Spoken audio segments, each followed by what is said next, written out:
साथियों, अब मैं देश के जाने माने हास्य व्यंग के कवि आदरणीय इब्राहिम अलवी जी, जो बड़े ही तीखे व्यंग अपनी कविताओं के माध्यम से करते हैं, और उनकी एक कविता है सपने की कविता। किस प्रकार से वे सपने में मरते हैं और क्या क्या उनके परिवार वाले गुल खिलाते हैं।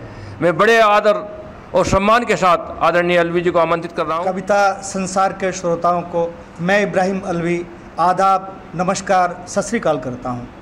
मित्रों, जो मैं एक कविता आपके सामने प्रस्तुत करने जा रहा हूँ, उसका भाव है कि ज़िंदगी में हमें अवसर, मौके छोड़ने नहीं चाहिए। यदि कोई अवसर हमारे हाथ से निकल गया तो फिर वो मिले ना मिले। तो प्रस्तुत है मेरी रचना, जिसका शीर्षक है फिर ये मौका ढूंढते रह जाओगे। मेरे हाथों में आज का अखबार था, उसमें एक बड़ा ही दुखद समाचार था।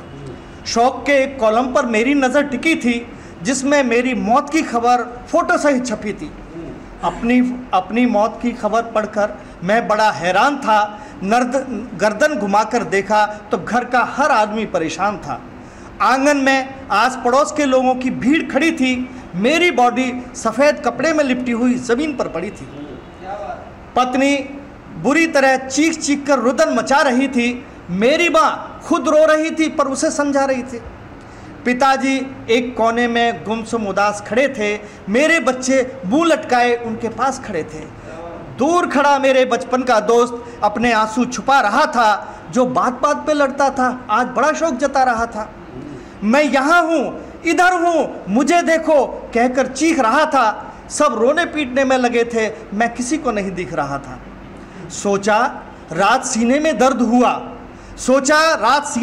हुआ। मैं गहरी नींद सो गया। हो सकता है उस वक्त ही कोई अनहोना हादसा हो गया। मौके की नज़ाकत देखकर मैं डर गया। ऐसा लगता है शायद मैं मर गया।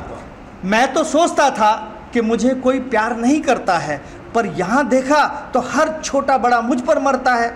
जिसे मैंने कभी अहमियत न दी, उस पत्नी का बुरा हाल था। मैं कितना बुरा हूँ सोचकर पछता रहा था। दिल में बड़ा मलाल था। माँ बाप का कहना मैंने कभी ढंग से नहीं माना। सठिया जाने का हर वक्त देता था उनको ताना, और मित्र को हमेशा नीचा दिखाने की कोशिश करता था। खुद को बड़ा सुपीरियर जताने की कोशिश करता था। वही सब आज मेरे लिए आंसू बहा रहे थे। मेरे न होने से दुखी थे, अश्कों में नहा रहे थे। थोड़ी सी ज़िंदगी और मिल जाए आकाश, तो जाकर मैं अपने उन सभी अजीज़ों के पास पत्नी से कहूँ, तुम दुनिया में सबसे अच्छी बीवी हो। मैं महामूर्ख हूँ, तुम अक्लमंद हो, बुद्धिजीवी हो। माँ बाप से कहूँ, आपकी हर आज्ञा सिरोधारी है। वो भी गर्व से कहें, हमारा बेटा कितना आज्ञाकारी है। सबसे बना के रखूँ अपना भाईचारा, कभी ना होने दूँ ज़मीन जायदाद का बंटवारा। पर अब क्या करूं, कैसे करूं, कहाँ जाऊं। मन में छटपटाहट बड़ी थी।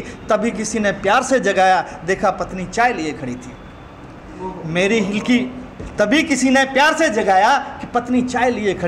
मेरी हिलकी छूट पड़ी। पत्नी को फौरन गले लगाया। आई लव यू कहा उसको, जिसे मैं आज तक न कह पाया। फिर झटपट दौड़ के पापा के कमरे में पहुंचा। चरण स्पर्श किए उनके, माँ के आंचल से मुंह पोंछा। माँ ने आशीर्वाद दिया, पिता ने गले लगाया। परिवार क्या होता है ये मेरी आज समझ में आया। प्यारे प्यारे बच्चों को गोदी में उठाकर जी चाहा आसमानों पे ले जाऊं इन्हें उड़ाकर। और दोस्त के घर जाकर की बातें काफ़ी, भुला के सारे सिकवे मांग के माफ़ी। आप भी ऐसा कर लो, बाद में पछताओगे। फिर ये मौका ढूंढते रह जाओगे। मित्रों, मैं जिस विधा के लिए जाना जाता हूँ हास्य व्यंग की है, तो एक रचना में हास्य व्यंग की आपके सामने पेश करता हूँ। दोस्तों, हमारे यहाँ नारी को अबला, कमज़ोर, दलित, मतलब पता नहीं क्या किन सर्वनामों से बुलाया जाता है, लेकिन ऐसा नहीं है।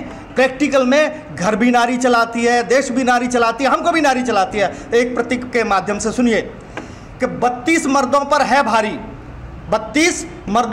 भारी जीभ नाम की एक नारी। करते हैं वो सब जो वो कहती है, और बड़े ठाठ से 32 के बीच में रहती है। एक दिन 32 ने मिलकर फैसला किया इकलौती ज़बान से लड़ने का हौसला किया। बोले हम 32 तू है एक, तेरी मनमानी नहीं चलने देंगे देख। हम 32 तू है एक, तेरी मनमानी नहीं चलने देंगे देख।